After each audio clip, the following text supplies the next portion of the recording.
Good morning, guys!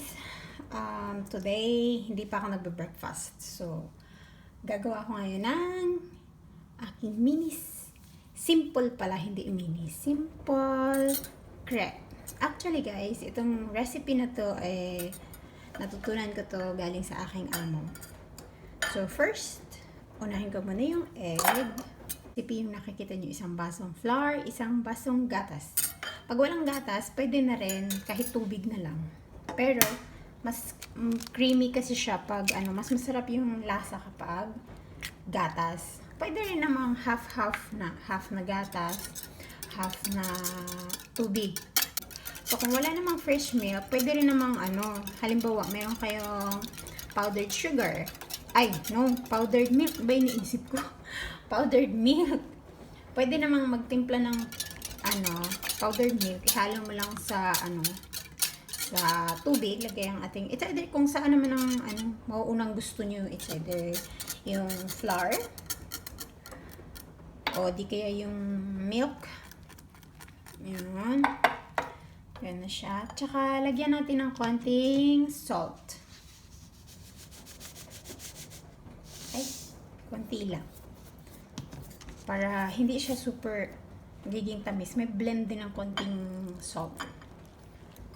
Para pag kakain na kayo, pwede yung yung spread niya na hindi na super matamis.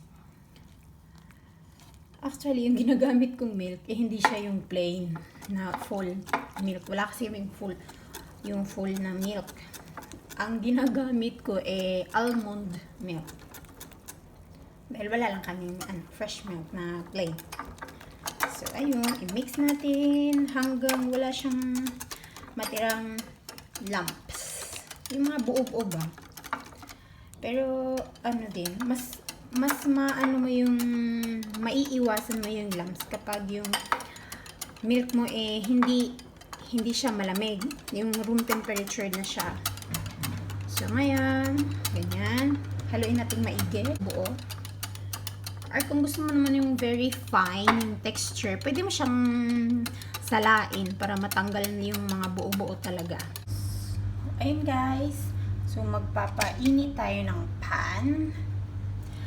Actually, yung mixture mo, pwede mo siyang haluan pala ng konting oil or yung vegetable oil or melted butter para meron siyang pag halimbawang parang dagdag siya ng ng texture. Ngayon, ang ginagamit ko ay non-stick pan. Lalagyan ko siya ng konting butter para hindi siya dumikit. Tsaka madali siyang i-flip. Pero actually, yung pan ko hindi pa siya mainit. Kasi yung hob namin matagal siyang uminit. But it's okay. Na init na ang ating pan. Bubuhos natin ating mixture. Ano ba yun? Parang texture na naguguluhan. Yun. Dahil maliit ang aking pan, kaya maliit lang ang aking ganyan.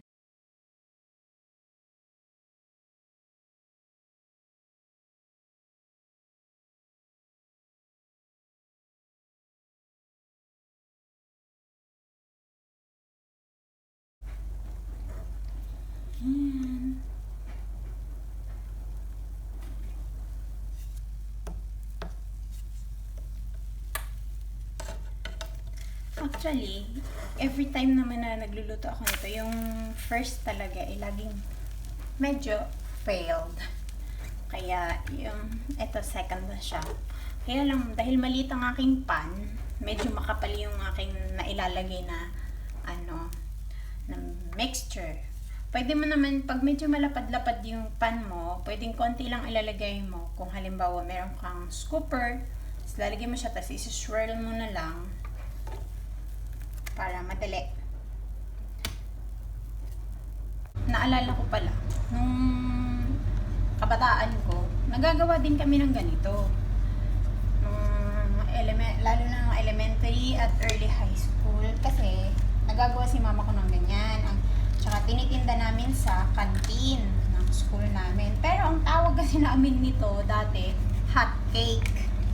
Tapos ganyan siya na. Tapos lalagyan ng lalagyan ng margarine, papahira ng margarine. Tapos sprinkle ng sugar. Naalala ko, nagbebenta kami yan dati, 50 cents. 50 cents isang piraso. Pero nung nag-abroad na ako, ang tawag pala niyan, crepe. Biglang naging social kasi na-English na siya. Pero hindi ko na matandaan kung same lang ba din ang same lang ba yung lahat ng ingredients. Pero yung flour, of course, yun. Tapos, pero dati kasi hindi naman gatas ang hinahalo namin. Ano yun eh? Tubig lang. Tapos yun nga, pag naluto na siya, papahira ng margarine sa ibabaw. Tapos, lagyan ng sugar, sprinkle. Yan na, 50 cents. Kaya ayun. Pero dito, nang naging crepe na siya, pwede mo na siyang pahira na siya ng Nutella or any chocolate spread. Pwede mong lagyan ng Nutella base, tapos lalagyan mo ng strawberry. Gano'n, tapos lulukutin. Pero ang akin, usually, kasi pag nasa bahay lang, ang nilalagay ko, Nutella, tapos lalagyan ng saging. Let's eat!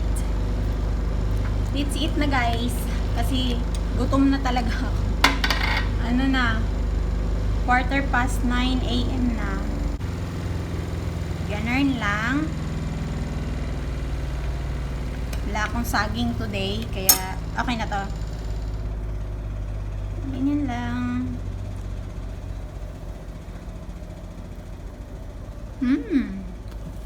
Solved na ang breakfast.